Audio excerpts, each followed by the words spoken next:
When I finally climbed up the pipe, I was totally shocked. The prison wasn't in some crack. It was on a massive cargo ship, and there were guards everywhere, so I had no choice but to turn back. By now, the flood had already reached the isolation cells. The warden quickly ordered the inmates to be moved back. Meanwhile, I was crawling back as fast as I could. I had to make it back before the guards showed up. Otherwise, I'd be totally screwed. Luckily, I made it back just in time, crisis averted. But when the warden came to inspect, he noticed those loose rivets. His guys figured the water pressure must have pushed them out, but he wasn't buying it. Back in his office, he made a mysterious phone call. Turns out, the person on the other end was my boss. Yeah, he was the mastermind behind all this. He wanted the warden to keep me locked up forever. That way, all my assets would be his. And the warden, he wanted the fame. If he could keep the escaped king locked up for life, this place would become the most secure prison in the country. His name would go down in history, and inmates would come pouring in. To stop me from escaping again, the best strategy was to drain all my energy. So every night at lights out, he had the guards bang on the glass non-stop. I couldn't get a moment of sleep. The second I started dozing off, they'd come in and beat the hell out of me. Day after day of this torture, I could barely even stand it, let alone plan anything else. After each beating, they'd send me to the infirmary. Once I healed up, they'd beat me again. Just rinse and repeat. Rotmeier kept encouraging me from his cell. You gotta stay strong. And of course, I wasn't gonna let him break me. Meanwhile, my crew on the outside finally tracked me down. I was in a prison at sea. To escape this place, I needed to figure out where this ship was located. I decided to give it another shot, so I had Rotmeier stab me on purpose. That way I'd get sent to the infirmary. But when I asked the doctor, he was too scared to talk. If he said anything, he'd be a dead man too, so I had to go with plan B. First, I had Rotmeier sneak me a pen, then I needed the glasses from the guy behind me. The next day, he got those too. This is exactly why I trusted Rotmeier. I was going to use these tools to build a sextant and figure out our coordinates. But right then, a guard in the control room got suspicious. They noticed we were up to something. Moments later, the guards got orders to grab me immediately. Luckily, Rotmeier hid the sextant just in time. I got thrown into solitary. The warden wouldn't let me out. No talking to anyone, eating, sleeping, everything, all in that tiny cell. Then he told me he was actually a fan of mine. This whole prison was designed based on my book,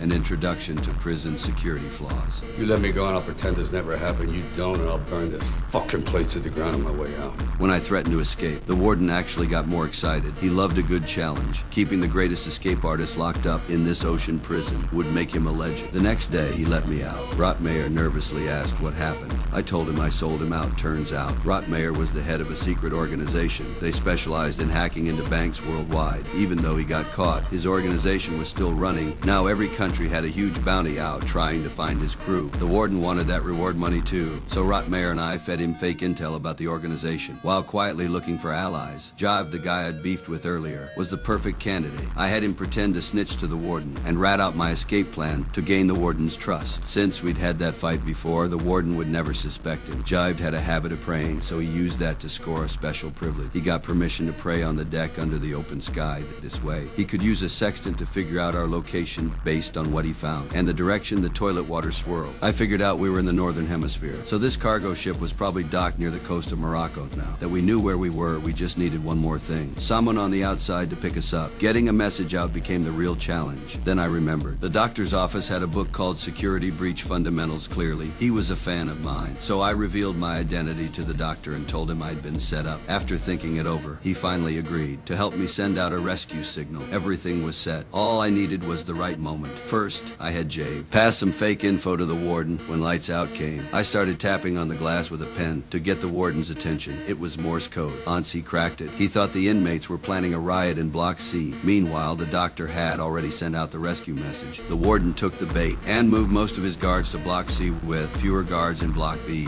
I made my move. Soon the riot broke out. Inmates and guards rushed to the scene. When the warden saw what was happening, he realized he'd been played, but I was already on my way out. I only had 11 minutes to reach the deck.